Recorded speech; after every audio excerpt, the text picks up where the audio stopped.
Bonjour, je suis Danilo et vous écoutez le Rendez-vous Marketing, un podcast produit par DHS Digital, une agence de publicité Facebook qui vous aide à accélérer la croissance de votre entreprise en ligne. Avec ce podcast, ma mission est la même, vous aider à générer de la croissance pour votre activité via les différents canaux du marketing digital. C'est pour ça que j'invite des experts qui maîtrisent leur sujet et que je vous propose moi-même des épisodes très concrets sur mes domaines de prédilection, à savoir la publicité Facebook et la création de contenu. Si vous aimez écouter les épisodes du Rendez-vous Marketing et que vous n'êtes toujours pas abonné, alors abonnez-vous sur votre plateforme d'écoute préférée pour être notifié de la sortie des prochains épisodes. Aujourd'hui, j'ai le plaisir de recevoir Anthony Bourbon, le CEO et fondateur de la marque Feed, une food tech qui a pour mission d'apporter de la nutrition qui vous permet de dépasser vos objectifs. Pour ça, Feed propose des repas pratiques et sains sous la forme de snacks fonctionnels, des boissons repas en shaker ou des boissons repas prêtes à boire. Au-delà du produit, Feed vend un mode de vie, une histoire et surtout des valeurs fortes comme la détermination, l'ambition et la résilience. C'est justement ce storytelling très fort qui m'a poussé à prendre contact avec Anthony pour savoir comment il en est arrivé à créer une marque dans la food tech, un secteur concurrentiel mais aussi très technique. Et je n'ai pas été déçu puisqu'il m'a parlé à la fois de la marque Feed mais aussi de sa marque personnelle qui vient en quelque sorte appuyer la mission et les valeurs de Feed. En d'autres mots, il est le porte-drapeau de sa propre marque.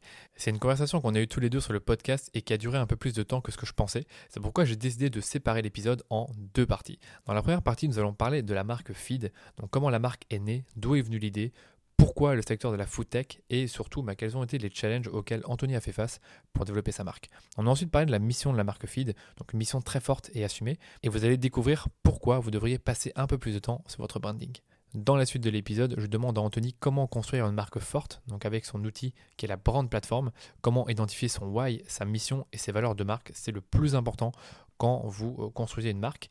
Et à la fin de la première partie, j'ai demandé à Anthony comment recruter les bons profils, ceux qui vont adhérer au pourquoi de la marque et être de véritables alliés dans son développement. Une première partie vraiment intéressante pour moi parce que le sujet de branding m'intéresse tout particulièrement et j'espère que c'est le cas pour vous aussi. Voilà pour cette introduction, je vous laisse maintenant écouter ma conversation avec Anthony. Salut Anthony, comment tu vas ? Très bien et toi? Ça va super. Du coup, est-ce que tu peux peut-être te présenter à l'audience pour ceux qui ne te connaissent pas encore? Je suis Anthony Bourbon, le fondateur et CEO de Feed, une food tech, une startup qui fait de la nutrition pour tous les moments de la journée. On a commencé avec le repas complet et très rapidement on a été vers le snacking fonctionnel, donc vraiment pour des besoins spécifiques, énergie le matin avec de la caféine, concentration focus avec des nootropics, immunité avec un milliard de prébiotiques, probiotiques, une barre protéine pour le sport, et cetera, de manière à pouvoir répondre à tous les besoins d'un humain, en fonction de l'heure de la journée. Ok. Depuis quand existe Feed? C'est depuis 2017. On a commencé tout début janvier 2017. Depuis 2017. Et dans les interviews que j'ai écoutées de toi, tu parlais du fait que vous avez fait quelques levées de fonds. Ouais, on a fait, 40 000 000 à peu près de levées, en plusieurs échéances. On a fait 500 000, 3 000 000, 15 000 000 et une dernière grosse levée aussi sur laquelle on a peu communiqué, mais qui était importante pour nous. Ouais, ça fait beaucoup de pression. En tout cas, croissance incroyable. De ce que j'ai cru comprendre, ça marche plutôt bien pour vous. Vous continuez à vous développer et comme tu dis, il y a un an ou deux, vous avez vraiment développé une autre gamme de produits. Ouais, c'est ça, on a fait un gros chiffre d'affaires dans les premiers mois qui ont suivi la levée de fonds. On a senti qu'il y avait de l'attraction. On a fait 2 millions la première année, 7 millions la deuxième, 10 millions la troisième, et à partir de la quatrième, on a arrêté de communiquer parce qu'on a justement le dernier investisseur là qui est rentré, qui nous a mis un NDA un peu strict. Ouais, Donc on n'a pas le droit, disons, de donner des chiffres trop précis au marché. Mais ouais. ouais, c'était cool, ça a bien fonctionné et avec les problèmes et les joies qui vont avec, hein, évidemment. Beaucoup de moments difficiles, mais aussi beaucoup de moments, super avec la team, entre autres. Donc ravi d'en parler avec toi aujourd'hui.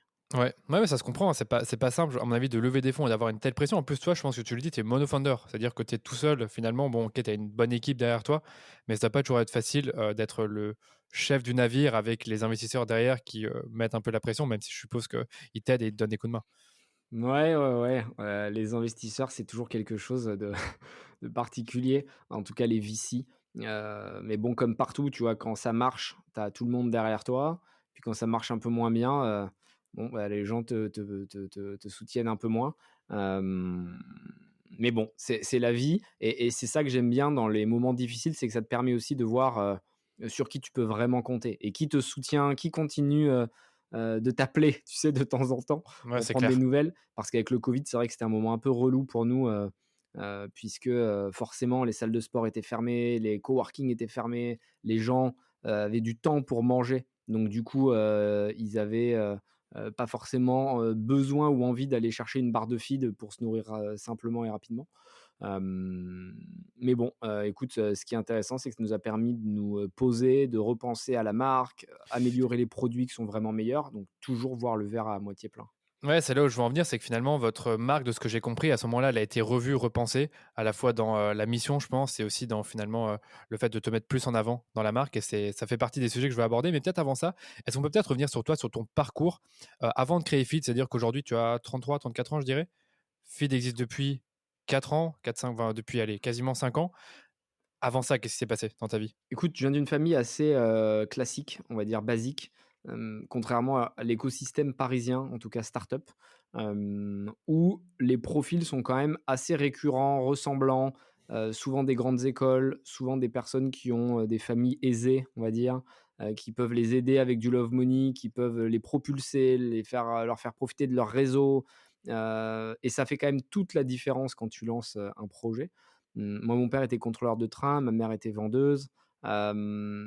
Ambiance pas ouf à la maison, c'est le moins qu'on puisse dire. Je me retrouve très jeune à la rue, et du coup, je suis confronté à une réalité qui est, difficile à encaisser sur le moment, mais très, intéressante d'un point de vue personnel sur le long terme puisque ça m'oblige, de me sortir les doigts, si je peux parler vulgairement et de réussir à générer de la valeur, réussir à créer, réussir à être dans le mouvement.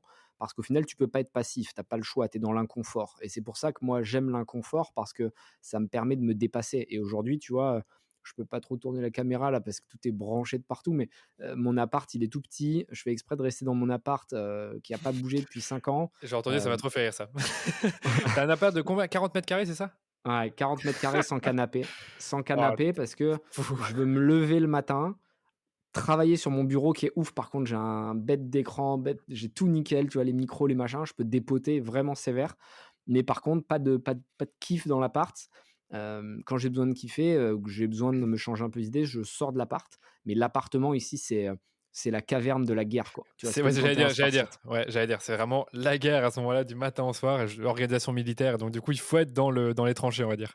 C'est ça, dans les tranchées, mais c'est comme ça que tu génères le plus de valeur et c'est marrant parce que je lisais l'autre jour un interview de Kanye West qui, pour son dernier album, s'est enfermé dans une chambre d'un stade ou je sais pas quoi là, je sais plus, je crois que c'était ça, c'était un stade où il était seul et il avait juste une horloge, du papier et il avait un lit de taulards quoi par terre, tu vois? Pour de c'est exceptionnel et il disait: «Ouais, j'avais besoin de me retrouver dans l'inconfort» et c'est souvent le problème des rappeurs. Tu regardes les rappeurs qui faisaient les meilleurs sons au début, ils sont embourgeoisés et Drake. comme ils sont loin de la street, tu vois, ils ont plus de flow agressif, quoi et tu les regardes, tous les mecs qui étaient des tueurs au début, bah, ils ont arrêté le rap, et c'est devenu des producteurs à la rigueur parce qu'au Dr final, Dre. tu vois, ils ouais, voilà, Dr. Dre, 50 Cent, Eminem, enfin, tu vois, tu en as une plâtrée, hein, mais même dans le rap français, tu as beaucoup de mecs qui étaient très hardcore au début, qui maintenant, bon, sont un peu, embourgeoisés. Mais bon, bref, tout ça pour dire qu'il faut rester dans le dur, et que petit à petit, à force d'échouer, d'essayer, j'ai fini par, avoir quelques succès malgré tout. Ça a été long, il a fallu être patient, mais ça a fini par arriver et j'ai commencé à investir dans des boîtes, je commençais à faire du trading, à investir dans de l'immobilier.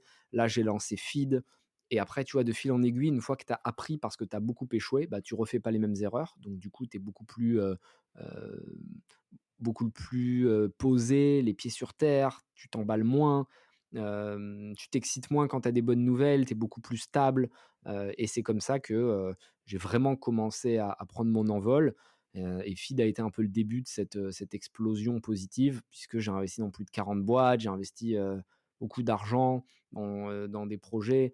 FID a bien fonctionné, mais ça reste vraiment le début de mon aventure.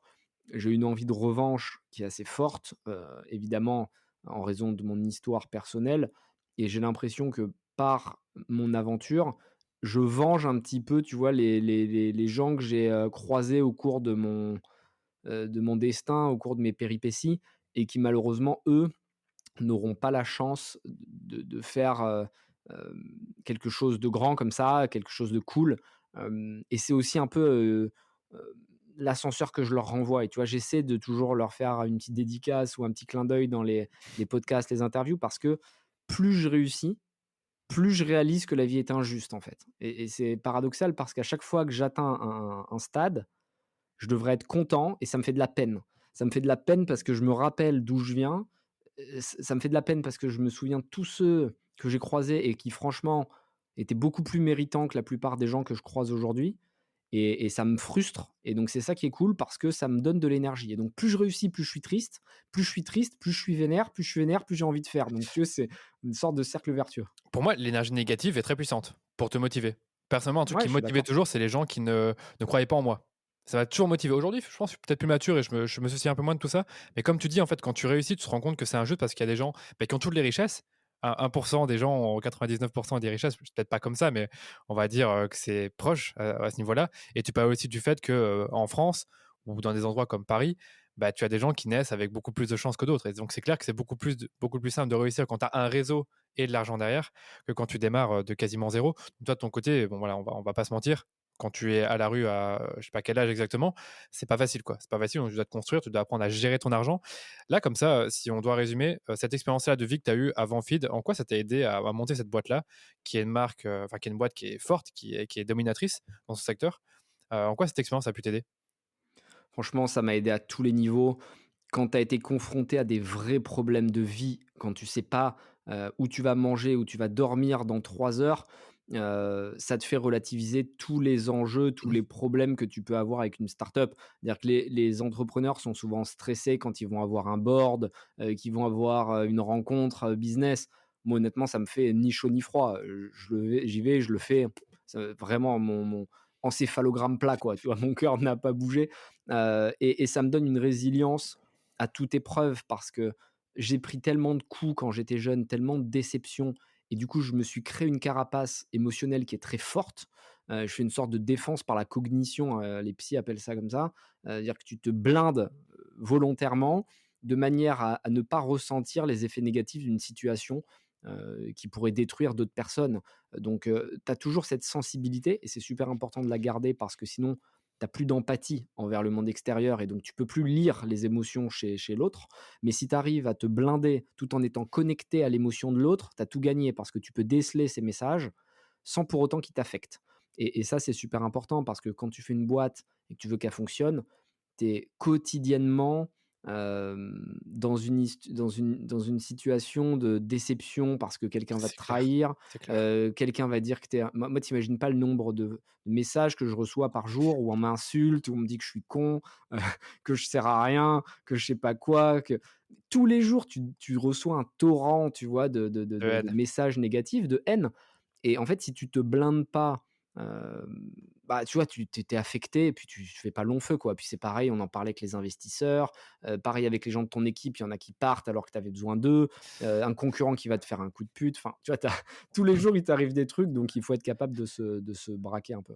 Ouais, mais tout ce que tu dis là, je le comprends. Je le vis un tout petit peu à mon échelle. C'est-à-dire que j'ai pas une société aussi grande que la tienne, mais tu vois, quand tu entreprends, déjà que plus ça grossit, plus il y a de problèmes, plus c'est dur, plus il faut être résilient, plus il faut se dire bah, que les challenges que tu as, finalement, c'est pas des trucs de vie ou de mort. Donc, je pense que tu as parlé du fait de certaines peurs que quand tu as un board, ça te fait ni chaud ni froid. Parce qu'en fait, quand tu es dans la rue, là, tu as un vrai risque de mourir, soit de mort de faim, ou soit bah, qu'on t'agresse.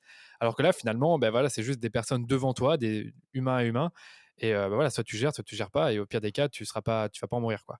Donc c'est vrai que c'est Tu ce qu'il faut se raison dire aussi. et Mmh. il y a une phrase qui résume bien ce que tu dis, c'est, «Plus tu t'approches du sommet, plus le vent souffle fort». Donc, Ouais. c'est une belle métaphore parce que plus tu montes, plus tu penses que tu es tranquille, mais en fait, Oh les non. gens t'attendent avec un sniper. Moi, je le vois quand pendant le covid, ça a été compliqué pour Feed, mais les des gens qui m'avaient pas parlé depuis 2 3 ans, tu vois? Qui m'avaient jamais envoyé un message de félicitations, quand je levais 40 barres, ou quand on était sur tous les plateaux. Là, m'envoyer des messages: «Ah, dans mon Monoprix, j'ai vu que vous étiez fait déréférencer, peut-être le début de la fin, c'est dommage». Mais des trucs comme ça, mais même des gens que je connais, tu vois?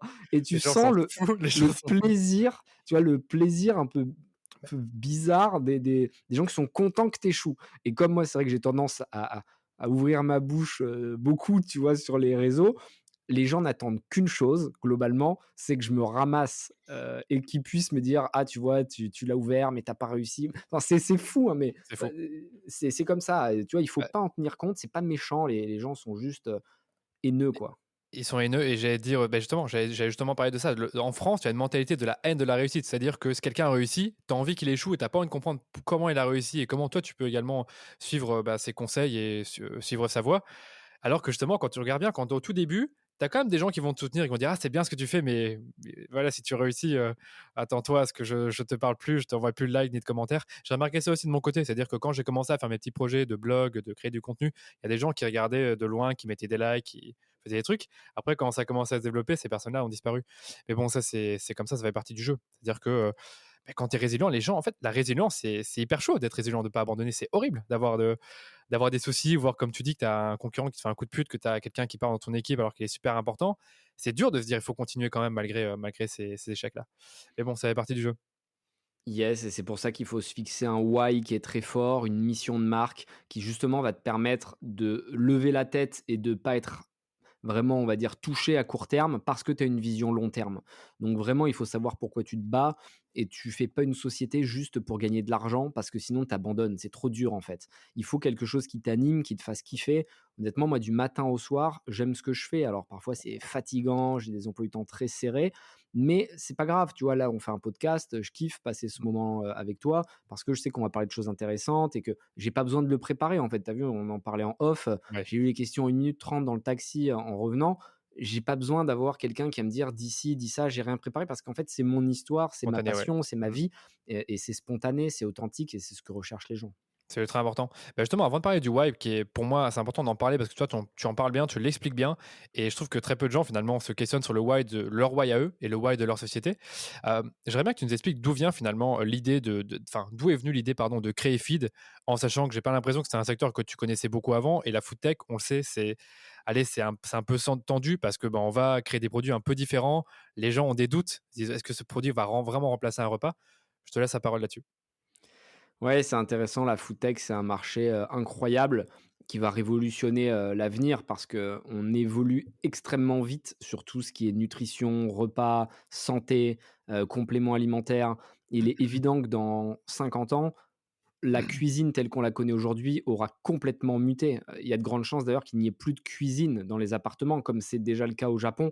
Tu as moins en moins de cuisine parce que le mètre carré est tellement cher que, ils préfèrent se faire commander enfin, ils préfèrent commander des repas ou avoir des kits repas, et ne pas avoir besoin d'autant d'espace pour préparer, sa nourriture. Encore une fois, les Français, sont très attachés à leur tradition culinaire et je le comprends. Pour autant, tu peux pas arrêter une machine qui est lancée. C'est un peu comme ceux qui disent, la blockchain, oh là là, ça fait peur, le métaverse, on va vivre au travers des écrans. Mais en fait, c'est déjà le cas. Donc les gens sont toujours en panique pour ce qu'ils regardent, dans 2 3 ans, mais sans être capable de s'analyser aujourd'hui.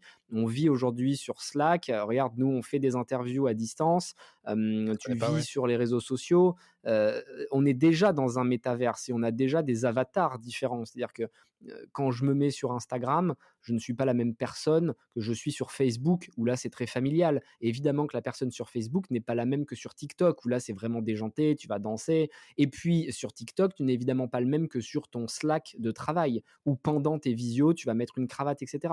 Donc, on a déjà des avatars, déjà des mondes virtuels. Et du coup, la food tech, c'est un peu pareil. C'est quelque chose qui fait peur aux gens, mais qui va s'imposer à eux. Donc, effectivement, comme tu le disais, en France, on a affronté, vraiment tous les bien-pensants qui nous disaient qu'il fallait pas toucher, qu'il fallait surtout manger de la viande à tous les repas parce que c'était primordial pour ta santé, du pain aussi, beaucoup de lait. Enfin voilà, tu vois tous les clichés, Le truc qu'il du faut pas, monde. justement. Le truc qu'il faut pas. Ouais, Normalement, le tous les pain, trucs qu'il faut pas et que quand tu regardes un peu, tu creuses nutritionnellement, enfin, ça n'a aucun intérêt, hein. Mais voilà, on pense que parce que nous, en tant que Français, on consomme de cette manière, le monde entier devrait faire pareil, ce qu'on appelle l'ethnocentrisme et ça existe depuis, des millénaires. Un groupe d'individus, veut imposer au reste du monde sa manière de voir la vie et on le voit, dans plein de sujets, hein, que ce soit en politique, en nutrition, en économie. Bref, donc ouais, ça a pas été facile, ça a secoué un peu au début. Ouais, je m'en doute bien. Bon, OK, d'accord. Donc toi, finalement, c'est venu de quoi réellement? C'est venu d'un manque de temps que tu avais pour manger, c'est bien ça? Ouais, Ouais. c'est ça, c'est moi je voyageais beaucoup à cette époque-là parce que, je me lançais dans plein de business, j'essayais de gagner de l'argent, j'étais jeune et cetera et je sautais les repas parce que je déteste cuisiner moi. C'est-à-dire que, j'ai une phobie, j'exagère à peine, mais passer 1 heure à faire mes courses, à devoir porter, mes packs d'eau, ma bouffe, venir à la maison, tout déballer, devoir la cuisiner, ça va me prendre une demi heure, une fois sur 2 le rater parce que je vais le faire trop cuire, pas assez, machin, manger, ensuite faire la vaisselle, sortir la poubelle. Honnêtement, c'est une angoisse. Donc, je cherchais une solution qui soit beaucoup plus pratique, efficace et qui me permette de ne pas perdre de temps. Ça ne veut pas dire que moi je n'aime pas bien manger. J'adore aller au restaurant ou aller chez un ami qui cuisine et qui aime ça. Encore une fois, je suis pas là pour stigmatiser la cuisine. Je suis juste là pour dire: «Moi, ça ne me fait pas kiffer». Si ça fait kiffer des gens, grand bien leur fasse, qui cuisinent pendant 5 heures s'ils veulent, tu vois? Moi, c'est pas mon kiff et donc du coup, j'ai commencé à chercher, des recettes parfaites théoriques, donc avec Excel. Je voulais voir combien de nutriments, protéines, lipides, glucides, fibres, vitamines, minéraux, oligo-éléments avait besoin un humain standard sur les bases de l'EFSA, l'Agence européenne de l'alimentation, et je me suis amusé à faire des recettes avec des flocons d'avoine, des graines de sarrasin, de la farine de lin, de l'huile d'olive. Je mixais tous ces ingrédients, ça les transformait en poudre et derrière je mélangeais cette poudre avec de l'eau et ça me faisait des shakers à boire avec tous les besoins d'un humain classique. Et très vite, j'ai capté que la satiété, elle était très forte. C'est-à-dire que j'avais plus faim une fois que j'avais mangé ça. Le goût était très brut, très céréalier, puisque c'était vraiment à base de céréales. Mais petit à petit, j'ai amélioré les recettes. Et du coup, ça répondait parfaitement à mes besoins. Mes potes ont commencé à en consommer. Les potes de mes potes aussi. Et on se retrouvait le week-end à faire des ateliers avec des énormes sacs de feed. Ouais, tu as vu un marché au moment où tu as commencé à toi-même utiliser ton propre produit qui était en réalité un prototype. Bon, bien sûr, après, tu as dû amener des scientifiques, des professionnels. Et c'est vrai que dans mes souvenirs, quand j'ai connu Feed justement en 2017-2018 avec vos publicités, c'était juste des boissons. C'est-à-dire que c'était un bocal, je sais plus exactement, enfin, je sais pas comment ça Un se dit, shaker, ouais. un shaker, pardon, avec une poudre, tu mettais de l'eau et puis après c'était bon quoi. Bon, j'avoue que je le teste Exactement. jamais. Moi, je suis plus tout ce qui est bar, je préfère ces choses-là. Et donc c'est vrai, c'est vraiment hyper intéressant que tu as commencé comme ça. Et du coup, j'allais te dire, il y a 5 ans, qui faisait déjà ça en En France? France, personne. Ah En ouais, ok, France, donc il y a personne. personne. Ok. On avait un concurrent aux US qui s'appelait Soylent, Mhm. comme le film de science-fiction pour ceux qui ont vu Soylent Green, Soleil Vert. Mais ils avaient vraiment une vision très technologique de la food, c'est-à-dire que eux, ils voulaient que des ingrédients que, l'homme pouvait fabriquer par lui-même, tu vois? Donc que des OGM, c'était vraiment une vision dystopique un peu, tu vois? Vraiment poussée, alors que nous, c'était plutôt un mix du meilleur des 2 mondes, à savoir la praticité de la food tech, de la smart food, hein, ce qu'on appelle la nourriture intelligente, hem et de la food traditionnelle. Et en fait, je pense qu'il faut pas, les stigmatiser ou les séparer, la food et la smart food, mais plutôt essayer de les réunir dans un objectif global de nutrition cohérente, et là-dessus, c'est ce qu'on a essayé de faire. On faisait un truc pratique, mais avec des flocons d'avoine, graines de sarrasin, des trucs qui étaient utilisés depuis des Mais oui, millénaires, quoi. mais oui. Donc, au final, on n'a pas fait un truc de ouf. C'est-à-dire qu'il y a des gens qui hurlaient, je te jure, mais tu te rends pas compte, les messages, des menaces de mort et tout, qu'on a reçu des trucs incroyables parce que les gens pensaient qu'on voulait tuer les traditions françaises. On leur dit: «D'une, on vous force pas à en manger». Enfin, tu vois, c'est toujours marrant. Les extrêmes sont toujours comme ça. Les extrêmes veulent imposer leur vision, mais hem, mais sans réaliser que c'est elles qui veulent imposer la leur aux autres, tu vois? Ouais. Et donc du coup, on essayait de leur expliquer, c'est comme, de la nutrition pour les bébés, quoi. Tu donnes de la nutrition en poudre à un bébé, au moment où tu es le plus faible, de l'histoire de l'humain, hein, c'est-à-dire que heu, de ta naissance jusqu'à la mort, c'est quand tu es vraiment tout bébé ou tout à la fin que tu es le plus fragile.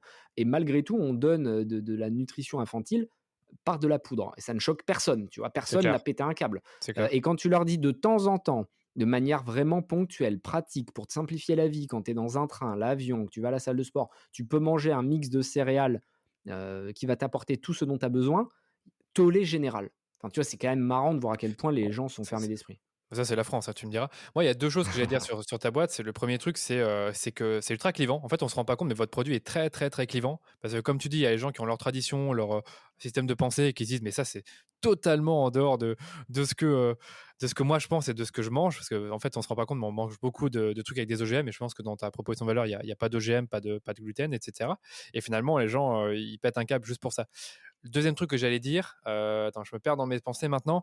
Je ne sais plus ce que je voulais dire par rapport à ça. Je sais plus du tout, Mais en tout mais cas, bref. ce que je peux te confirmer, c'est que, tous les produits sont véganes, sans gluten, sans lactose, sans OGM et c'est super important parce qu'on a voulu faire un produit qui soit inclusif et qui corresponde à tout le monde. Donc, même des personnes qui ont, des religions, ou, ils peuvent y aller, tu vois? Ils Alors on Ouais. n'est pas certifié casher parce qu'on voulait pas non plus rentrer dans un truc, où on prenait parti pour les uns, les autres, peu importe, on essaie d'être le plus global possible, mais t'as pas de tu as 0, tu pas d'ingrédients de provenance animale et cetera. Ceux qui sont sensibles, ou qui ont des allergies, pareil, ils peuvent venir.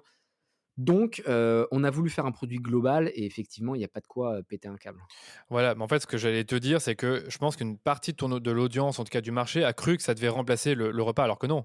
On parle juste Pas du dans le tout, ouais. cas où tu es pressé, tu pas le temps. Là, par exemple, j'ai été faire du tennis, je suis rentré à 14h30, un peu chaud pour se faire à manger ou pour aller au resto. Là, j'aurais pu me prendre une barre feed, par exemple. Bon, là, j'en avais pas sur moi, mais Clairement. j'aurais pu faire ça. Et, L'objectif, c'est de faire une opportunité, un bonus, une option. Nos meilleurs clients, c'est ceux qui mangent, 2 feeds dans la semaine. Un voilà. coup le soir parce qu'ils vont au ciné ou qu'ils vont se faire une teuf. Un coup un midi parce que, ils vont, au sport entre, 2 rendez-vous ou alors qu'ils veulent se lire un bouquin et qu'ils ont la flemme de sortir parce qu'il pleut, et qu'il y a un quart d'heure de queue, dans je sais pas quelle boulangerie. Bon, ben, voilà, enfin, tu vois, c'est pas un big deal, hein. Au final, les gens qui ont consommé feed, tous ceux qui ont essayé, te diront: «Bah, c'est vrai qu'en fait, quand tu essaies, c'est quand même vachement pratique, tu gagnes du temps». Ce matin encore, j'étais avec quelqu'un qui était un peu anti-feed au début et puis je lui en ai laissé, je lui en ai donné, parce qu'il aurait pas été faire l'achat de lui-même et en fait, là, il est revenu me dire: «Ah, tu peux m'en donner encore parce que j'avoue, c'est trop pratique, ça m'a servi à telle situation, telle situation». Donc au final, il faut essayer, donner la chance au produit et vraiment les premières barres étaient pas ouf parce que c'est normal, on était, une start-up qui venait de naître, on n'avait pas un énorme pôle, R&D, pôle R&D. Maintenant, les produits sont ouf, quoi. Tu prends tous les derniers snacking et tout, c'est vraiment comme n'importe quel produit plaisir, sauf qu'en plus c'est healthy. Ouais. Bah, écoute, moi, ce que j'ai remarqué le plus sur ton site, c'est, l'aspect pratique. C'est-à-dire que là, bon, évidemment, comme je t'ai eu sur le podcast, j'ai fait une petite commande et ce qui m'a intéressé, c'était les feeds concentration, c'est-à-dire les barres, pour se concentrer. Ça, je trouve ça pas mal. Donc il y a différents usages au produit, mais principalement, c'est avoir un repas pratique et en fonction de tes besoins, soit tu fais beaucoup de sport, soit tu travailles beaucoup, devant un ordinateur. Donc tu prends un peu la barre qui te correspond le mieux, ce que je trouve intéressant.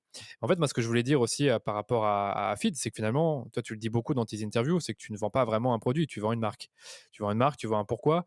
Et là, je t'avoue que c'est un truc qui est beaucoup plus compliqué à saisir pour la plupart des gens qui vont nous écouter parce ils font moins de marketing, ils pensent moins en branding. Est-ce que tu peux nous expliquer déjà c'est quoi le why de Feed et surtout en quoi il a évolué entre maintenant, donc de maintenant 2021, bientôt 2022, et il y a 3 ans par exemple, ou il y a 4 ans? Yes, le why, c'est une notion qui est super importante pour, n'importe quel, business, encore plus quand tu es B2C, mais même en B2B, on le verra sûrement tout à l'heure. Le why, c'est la promesse philosophique de ta marque, mais aussi de ton parcours personnel. C'est-à-dire que si tu veux réussir ta boîte, il faut qu'elle soit le prolongement de ce que tu es en tant que personne. Et donc avant de définir le why de ta boîte, tu dois définir ton why personnel.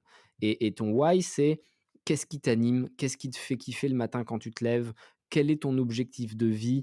Quand tu seras sur ton lit de mort, quelles questions tu vas te poser? Est-ce que j'ai vraiment fait ça?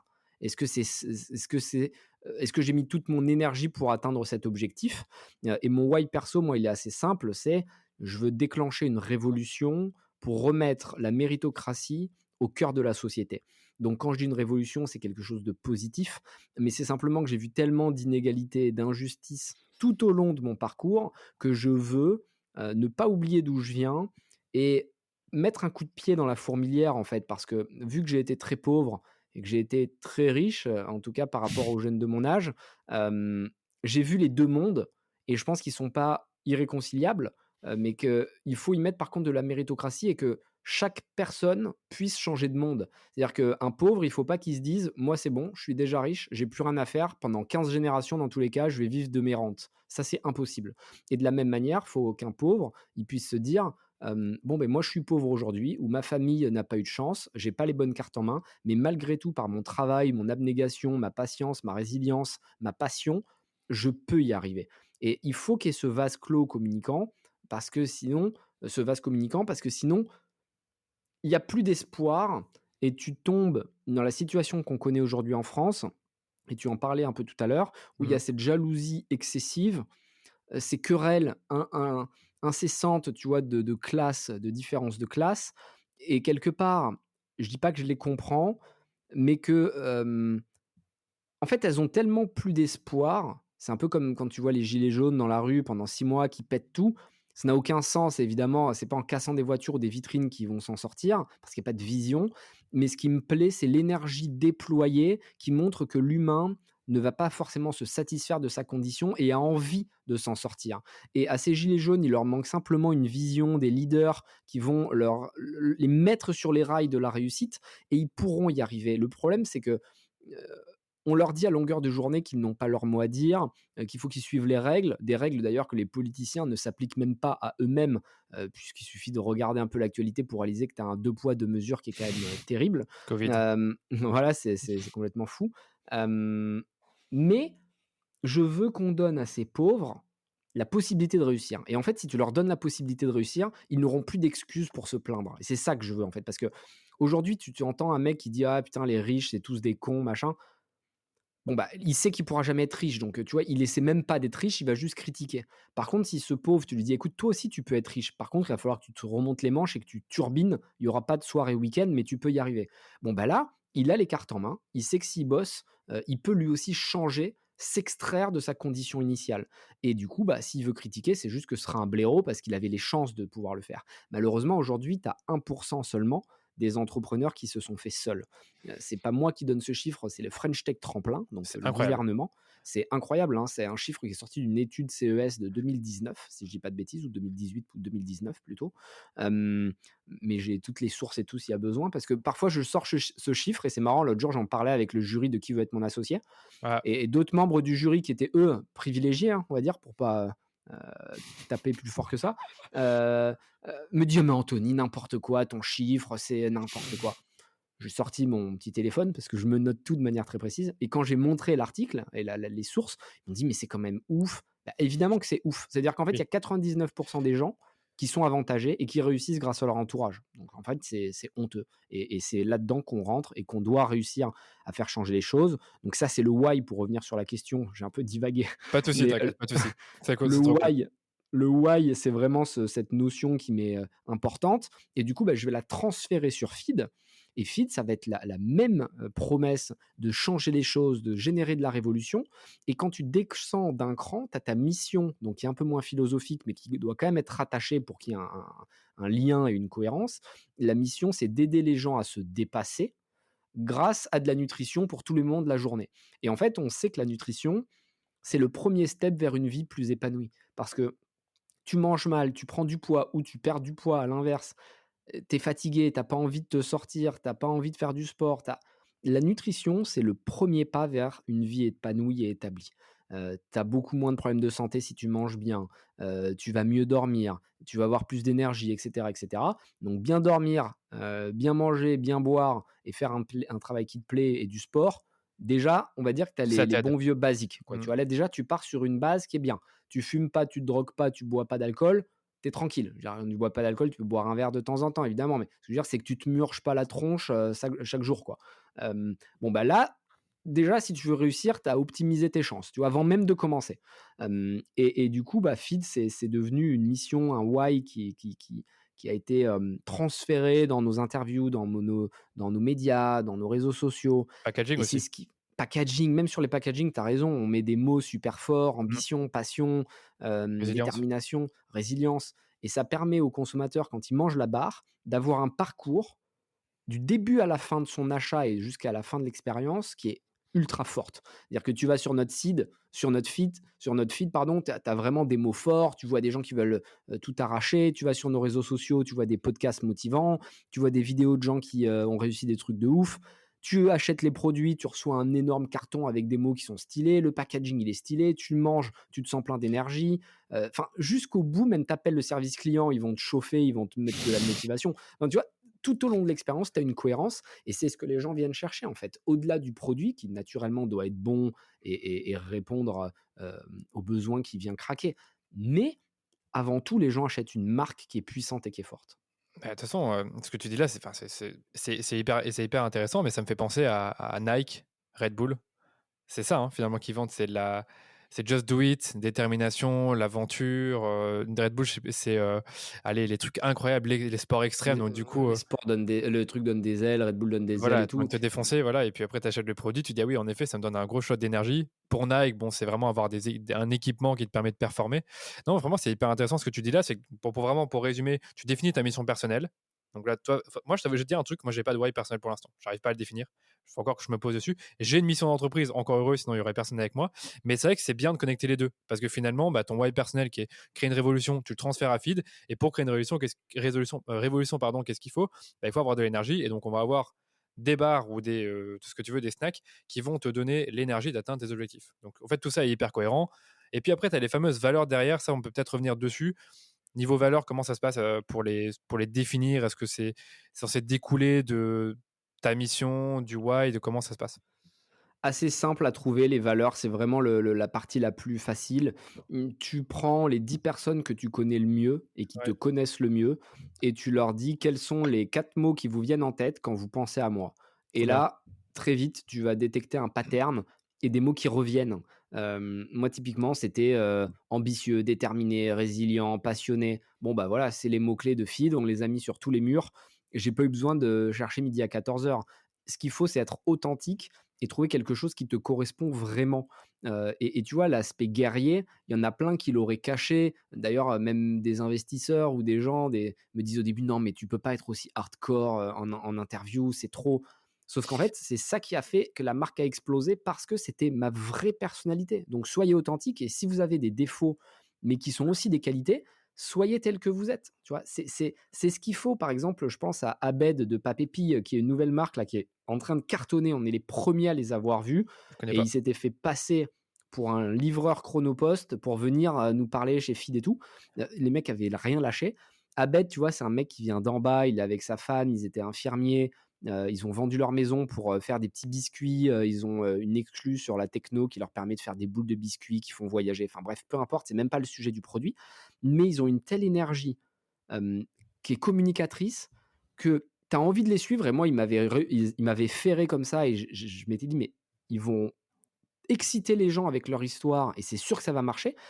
C'est un peu, tu vois, le mec, il va te parler, limite, il a pas du tout les codes, limite, il va parler un peu comme si tu son pote depuis 15 ans, donc au début, ça fait un peu bizarre, mais c'est comme ça qu'il est et aujourd'hui, il le fait avec, les plus grands patrons de France, de Monoprix, de Franprix, de machin et c'est comme ça qu'il détecte, et qu'il déclenche de l'émotion et les gens viennent le voir pour ça donc de base, n'importe qui lui aurait dit: «Ah non, mais Abed, faut que tu sois un peu moins genre banlieusard, quoi, tu vois? Faut que tu parles un peu mieux, que tu fasses gaffe à ce que la manière dont tu dis les choses».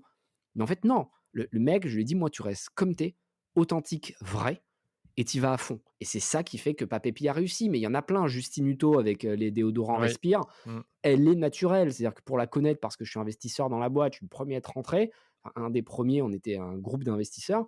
Hem, Justine, tu lui parles, elle est vraiment comme elle est sur ses vidéos. Tu vois? C'est pas une fausse gentille. Elle est vraiment gentille. C'est comme ça. Elle est passionnée par le sport, le truc, donc c'est cohérent. Si Justine, elle essaye de faire feed, elle échoue. Parce que Fitz, c'est guerrier, c'est déterminé. Ouais, ouais. Je dis pas qu'elle est pas guerrière et pas déterminée, mais disons que c'est pas les premiers mots qui te viennent en tête quand tu penses à Justine. Comme moi, quand tu me vois, le premier mot que tu te dis, c'est pas bienveillant, gentil, comme on Non, pourrait tu le tu te dis dire de Justine, quoi. bien énervé, bien motivé et tout. Non, mais c'est vrai. Non, mais franchement, c'est ça et c'est ça qui m'a attiré à dire à toi, c'est-à-dire faire l'interview avec toi, parce que je me dis: «Il fait des interviews de dingue, il me le faut pour le podcast», parce qu'il dit des choses, il se gêne pas et il a une histoire intéressante à partager et justement, je voulais passer à la suite qui était donc finalement la brand platform dont tu parles. Bon, finalement, on l'a un peu fait ensemble avec Feed. C'est que tu définis ton why, ta mission, tes valeurs. Le comment, bah, ça, voilà, ça dépend de chaque personne, on va dire. Toi, le why était venu naturellement grâce à ton histoire et grâce à je pose des réflexions, des choses que tu as pu entendre. Les valeurs, tu me l'as dit, c'est 10 personnes qui te connaissent bien, que tu leur demandes un peu quelles sont tes valeurs. Les valeurs de la marque, moi, j'avoue que c'est un peu pareil. On a défini les valeurs de la marque, j'ai envie de les redéfinir. J'ai l'impression il faut aussi en discuter avec l'équipe de management, avec d'autres membres de l'équipe. Par contre, il y a un truc que je voulais parler avec toi, c'est comment tu fais adhérer toute ton équipe à ta mission, à ton why, à tes valeurs, et surtout comment tu trouves les bonnes personnes, parce qu'après, c'est un peu compliqué. Il faut déjà définir la brand plateforme avant de recruter l'équipe, parce qu'au final, il faut être très transparent et je considère, moi, qu'un entretien, c'est dans les 2 sens. C'est-à-dire que c'est pas que la boîte qui décide si elle prend le candidat, mais c'est aussi le candidat qui décide s'il va s'épanouir, dans cette société. Et une fois que tu as défini ta plateforme, tu peux très facilement dire aux personnes qui viennent dans un interview, enfin un interview, un recrutement quoi, Ouais. hem: «Nous voilà, on préfère être franc avec toi. Nos valeurs, c'est ça, ça, ça, ça. Ça te plaît ou ça te plaît pas, on n'est pas là pour te juger. Il y a sûrement des personnes qui adoreront nos valeurs et qui vont s'y épanouir, d'autres qui vont pas s'épanouir là-dedans. Mais ce qu'il faut, c'est que tu en aies conscience et que tu saches que moi, ma mission, c'est de tout éclater. C'est-à-dire que moi, je suis pas là pour, être gentil, être lisse, je suis pas là pour, il y en a plein qui le font très bien, hein, à Paris, des startups, tu vois? Très made in France, le monde est beau, gentil, lavons les océans, faisons des bisous aux arbres, enfin, tu vois? Il y en a plein. Heu, moi, c'est pas comme ça que je m'épanouis. Moi, c'est en allant, foutre le bordel, quoi. Tu vois? Ouais, au fond, J'adore foutre le bordel, moi. Mais et foutre le accepter. bordel dans un côté sain, quoi, tu vois? C'est pas juste pour, déclencher des feux d'artifice. Non, moi, j'aime bien mettre le doigt où ça fait mal et où personne ne veut aller. Et en fait, ce qui est marrant, c'est que quand tu appuies sur des trucs durs, tu as plein de gens qui te rejoignent après. Moi, j'ai plein de potes très riches qui me disent: «Putain, tu vas sec, sur les classes sociales un peu élevées, machin, mais au final, tu as raison, je me sens pas du tout visé quand tu le dis, parce que moi, je suis riche et je bosse, j'essaie de kiffer et au final, ça ne gêne que les gens qui ont un truc à se reprocher. Donc soyez encore une fois comme vous êtes vraiment et les gens de votre équipe vous suivront et vous pourrez les recruter correctement. On ne fait pas rentrer un carré dans un rond et inversement. Donc soyez vrai lors de l'entretien et la personne vous dira si oui ou non elle est alignée avec votre mission de marque. Donc toi, dès le départ, finalement, quand l'entretien commence, tu vas aller frontalement sur la mission de marque, sur les valeurs, et tu vas essayer de préfiltrer comme ça. Direct. Là, j'en ai fait un en début d'après-midi. Ouais. J'ai annoncé la couleur d'entrée. Je dis: «Voilà, nous, c'est ça, ça, ça, et voilà ce qui va se passer».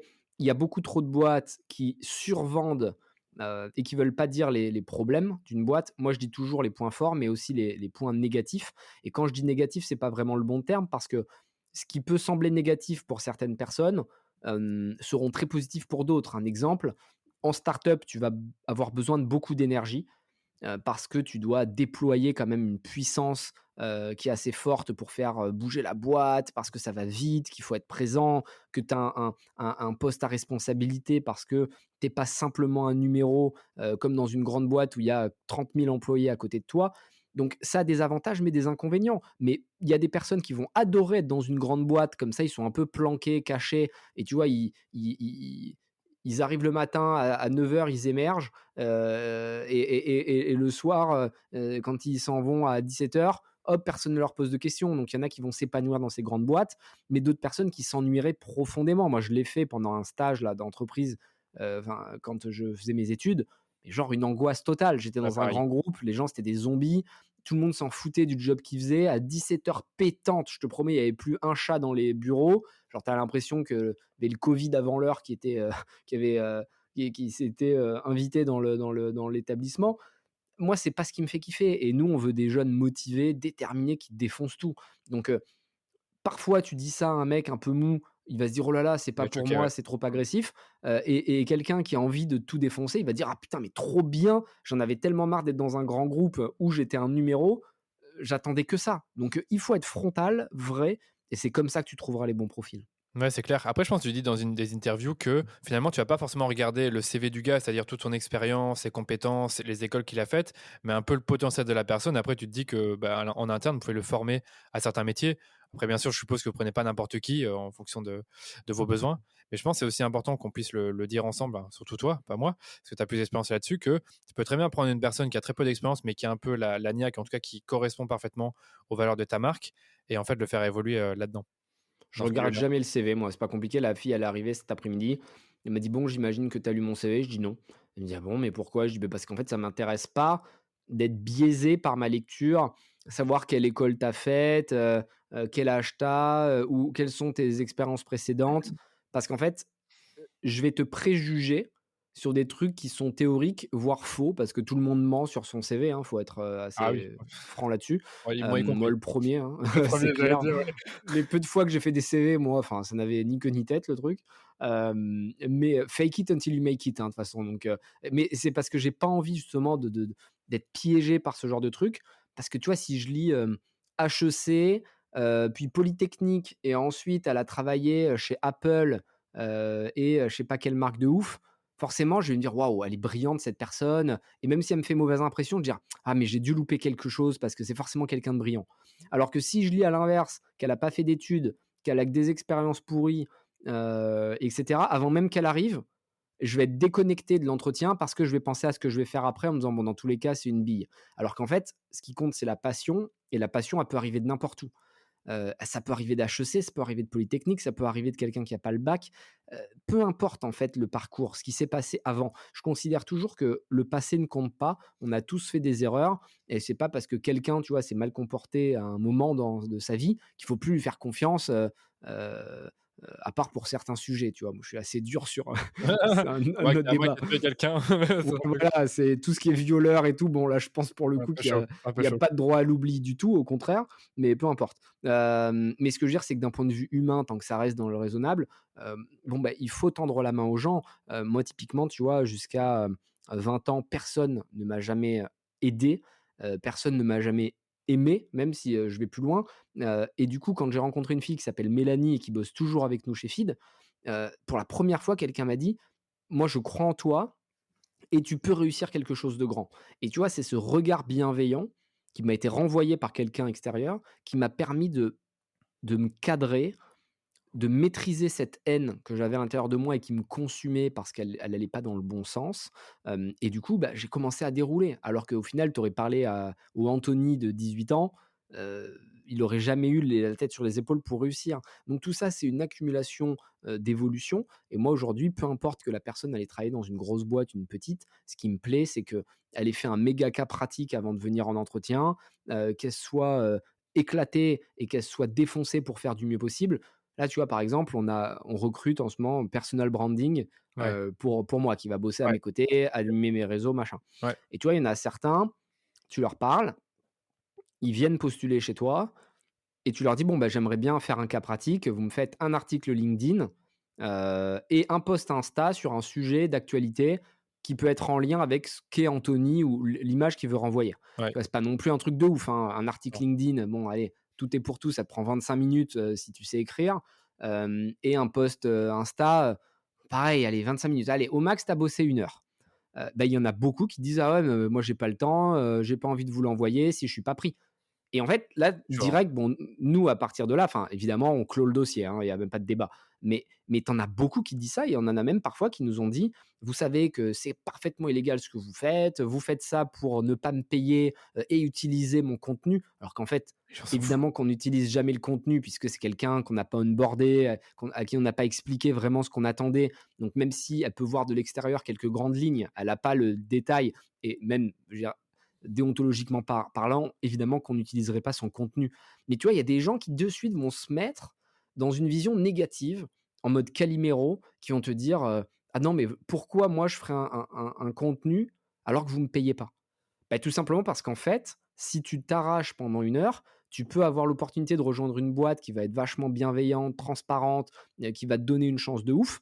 Et évidemment que si tu postules à 40 boîtes en même temps, tu peux pas te le permettre. Mais là, c'est qu'au final, c'est toi qui vas mal chercher un job parce que postuler à 40 boîtes n'a aucun intérêt. Ce que tu dois faire, c'est te focus par batch de 5, à mon avis, te dire: ben voilà, ça, c'est les 5 boîtes prioritaires où j'aimerais travailler et je vais tout donner pour y aller». Et ben, ces 5 boîtes, si elles te demandent des cas, tu les fais. Tu vois ce que je veux dire? Même si tu fais 5 cas de 1 heure, je veux dire, c'est pas ça qui va te détruire. Quand tu vois le temps passé en moyenne d'un Français sur son téléphone, c'est plus de 3 heures par jour, plus le temps passé sur Netflix, la télé, en boîte de nuit, au cinéma, au restaurant et compagnie. Enfin, tu vois, à mon avis, tu passes beaucoup plus de temps par semaine qu'à faire ton putain de cas, quoi. Donc fais ton cas et arrête de t'inventer une vie, de Steve Jobs, ou comme quoi le monde ne reconnaît pas tes talents. Enfin, tu vois? Il C'est faut y cette his aller, quoi. cette Faut histoire, aller elle au est charbon. hallucinante. Sinon. Donc il y a des gens qui postulent dans ta startup et qui refusent de faire des articles, c'est Ouais, hallucinant. très Ou alors souvent, hein, je te dis, il y en a qui refusent et il y en a ouais, même qui me qui te connaissent limite qui pas. nous menacent, quoi. Ah Kevonas, putain, c'est incroyable. Après moi je suis belge, hein, je t'ai pas précisé, donc je sais pas si c'est comme ça. Bon, en Belgique, j'ai pas l'impression que c'est comme ça. Et c'est vrai que vous les Français, parfois, il y a certains cas, comme tu dis, ça vient de l'éducation, Ouais, c'est les chaud. jeunes comment dire, ne réalisent pas en fait qu'ils doivent, taffer avant même Tu raison d'avoir et ça, un c'est travail. super intéressant et je veux pas évidemment stigmatiser de manière générale la jeunesse parce que, évidemment, il y a des exceptions et cetera. Mais ce que je perçois quand même chez les jeunes, et j'ai vraiment l'impression d'être le vieux con quand je dis ça, c'est qu'en fait les parents les ont tellement aimés, chouchoutés, dorlotés, qu'ils arrivent dans le monde du travail à 25 piges, ils ont C'est tard, l'impression c'est que déjà tard en le plus. soleil a Mmh. besoin d'eux pour se lever le matin, quoi, tu Bah, vois? c'est ce qu'on nous a Et fait croire. À c'est l'université, c'est ce qu'on fou! mmh. Mais oui, c'est exactement ça quand tes parents, ils te disaient: «Tu es le plus beau, tu es le plus intelligent, mon fils, tu es exceptionnel». Tu sais, on a tous vu ça, des parents qui ont un bébé qui ressemble à rien et qui disent: «Regarde comme il est beau, c'est incroyable, il est ultra en avance, il a dit son premier mot à 3 ans», tu sais? Tu envie de et tu sais, tu as des parents comme ça qui disent: «Non mais putain, il est génie». Alors le problème, c'est qu'il est HPI, tu sais? Ils vont dire: «Il C'est est quoi HPI? Ah, haut potentiel, lui, haut haut potentiel. potentiel intellectuel, donc on va devoir lui faire sauter une classe parce que sinon il va vraiment». Et bref, tu as les parents comme ça qui s'inventent une vie, à leurs propres enfants et du coup, les enfants, ils arrivent dans le monde réel et réalisent qu'en fait, on n'a pas besoin d'eux et que la compétition, elle est hardcore et c'est pour ça que moi, Ouais. j'aime bien le sport parce que si tu mets tes jeunes au sport quand ils ont 12 ans, bah, ils vont se prendre deux trois tollés dans la tronche et ça va leur remettre un peu l'idée en place, tu vois? Moi, j'aimais bien les sports de combat. Tu fais un peu de sport de combat, tu te prends pour un cow-boy parce que tu sais, taper dans un punching ball. Quand tu as pris deux trois coups de genou dans la tronche, tu vois, ça te fait relativiser et tu dis: «Bon, finalement, il y a des gens plus forts que moi» et en fait, il faut se préparer dans ce mindset et ça, c'est vrai que les jeunes n'ont pas. Bah, les sports de combat, ça te prépare à mort, mais ce que j'allais dire, en fait, le terme que je cherchais tout à l'heure pendant que tu parlais, c'est que les gens croient qu'ils sont, untitled, on dit ça en anglais, je sais plus quel est l'équivalent. Et tu un livre, un gars qui a écrit qui en parle beaucoup dans son livre, c'est, I Don't Give a Fuck, je sais plus exactement le nom du livre, je sais pas si Ouais. tu connais? Ouais, ça me dit un Il a une truc, ouais. couverture orange là comme tes Barfit, donc bref, je me rappelle plus du nom. Et il parle beaucoup du fait que les gens aujourd'hui sont très untitled, donc c'est-à-dire qu'ils pensent que tout leur est dû, concrètement. Ouais, je suis Bah, là, d'accord. c'est peut-être un peu ce que tu as dû ressentir avec certains. Mais j'allais dire une dernière chose au sujet du recrutement, c'est que je suis étonné maintenant que tu me dis que finalement, c'est toi qui fais les entretiens. Enfin, étonné, je me doute bien qu'il y a une raison à ça. Mmh. Mais donc aujourd'hui, tu fais tous les entretiens systématiquement pour les gens qui vont rejoindre ta boîte? Je fais tous les finalistes. Ah oui, C'est-à-dire ok, que, ok. Ouais. mon équipe filtre au début, ils vont, bah, justement faire passer les cas et tout parce que c'est un truc Mm. de ouf, hein, mais sur 5 cas, c'est une moyenne qu'on me donnait tout à l'heure là, parce qu'on en parlait. Parce que c'est vraiment un poste qui s'y prête quoi, tu vois? Genre content, creator, Mm. bon, bah, c'est vraiment le truc facile à faire. Tu nous fais un post Insta, tu nous fais un article LinkedIn, on voit direct, si tu comprends ce qu'on veut quoi. Bah, sur 5 personnes, tu en as une qui le fait bien. Les autres, c'est genre bâclé, quoi. Bâclé, ouais, c'est Mmh, ça. Ouais, c'est bâclé. Alors ils le font pour le faire, mais c'est bâclé, quoi. Enfin c'est et déprimant. tu ça fait quand même 1/5, 20 quoi. Des 20 seulement des gens qui vont faire un cas sérieux et Mm. cas sérieux, ça veut pas dire qu'ils ont compris, hein. Ça veut dire qu'ils se sont appliqués, mais ils peuvent avoir tapé à côté. Ils peuvent, penser que, tu vois, ils vont me faire un article à la Justin Hutto, Alors que t'as ou Anthony à la Bourbon, ouais. Papépi, ou à la Slip Français, ou à la je sais pas quoi, alors que c'est Anthony Bourbon qui est censé avoir écrit le truc. Donc, ouais, le recrutement, de toute façon, c'est un cliché, hein, et les gens disent: «Ah nin faut pas taper anti-français». Non, c'est pas une question de taper anti-français, mais le recrutement, c'est le plus dur. Trouver une équipe correcte, qui va te soutenir, qui va bosser, qui va être capable de s'intégrer dans un truc global. Waouh, c'est vraiment le plus compliqué. Moi, j'ai recruté beaucoup. On a recruté 100 personnes Ouais. en 3-4 ans. Honnêtement, j'ai baissé mon équipe au maximum là, Ouais, il en reste parce que combien? Tu peux me dire, dans il les en reste 100? 30. Il Vous en êtes reste 30, OK. 30. OK, Tu d'accord, vois? c'est Parce que impressionnant, ouais, ouais. non, mais c'est impressionnant. À un moment, on était 70, hein, OK. et ça a coupé sec, hein. Mais t'imagines même pas, et je veux pas porter préjudice aux anciens, hein, qui étaient là, mais t'imagines même pas comme on est plus efficace maintenant, quoi. C'est C'est incroyable, ouais, hallucinant, c'est quoi. C'est incroyable. Franchement, hallucinant. ça m'inspire beaucoup ce que tu dis là. C'est-à-dire qu'avant, vous étiez 70, vous faisiez peut-être un chiffre d'affaires moins élevé que maintenant. Aujourd'hui, vous êtes 30, enfin, je sais pas combien exactement, et vous faites un chiffre d'affaires plus élevé. C'est ça et Ça surtout on est donne envie. plus efficace, plus Ouais. fluide, les gens se plaignent moins. Le problème, c'est que plus tu as de gens, plus personne veut bosser, en fait. Oui, Heu alors je m'en doute. c'est trop bizarre, tu vois? Tu mets 2 personnes au même poste. c'est à celui qui va en faire le moins: «Ah non, mais moi je réfléchis, machin, moi je suis stratégiste et moi je suis, C-level, donc tu comprends?»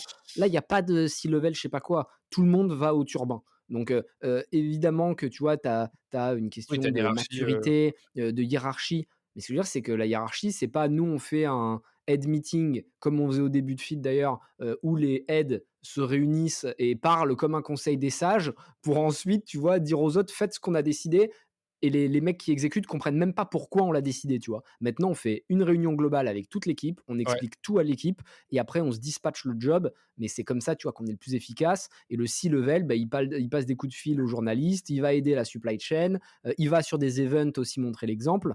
Tout le monde est au même niveau. C'est trop bien ce que tu viens de dire là, parce que, j'ai eu un mec sur le podcast il y a un mois qui s'appelle Maxime Baumard, qui est le CMO chez Penny Lane. Tu connais peut-être un logiciel Ouais, de bien sûr. compta et cetera, et il me disait que, chaque lundi, ils font un meeting à 100, donc parce que c'est une grosse équipe, où tu as le CEO qui parle quoi, qui parle, qui donne la vision, qui donne les objectifs, et tu as tout le monde qui est là. Et ça, j'ai trouvé ça super inspirant parce que je me dis: «Bah, tiens, quand dans ma boîte on sera 15, est-ce que je vais toujours faire le même genre de meeting que je fais aujourd'hui avec 7 personnes?» Bah, j'espère que oui, en fait.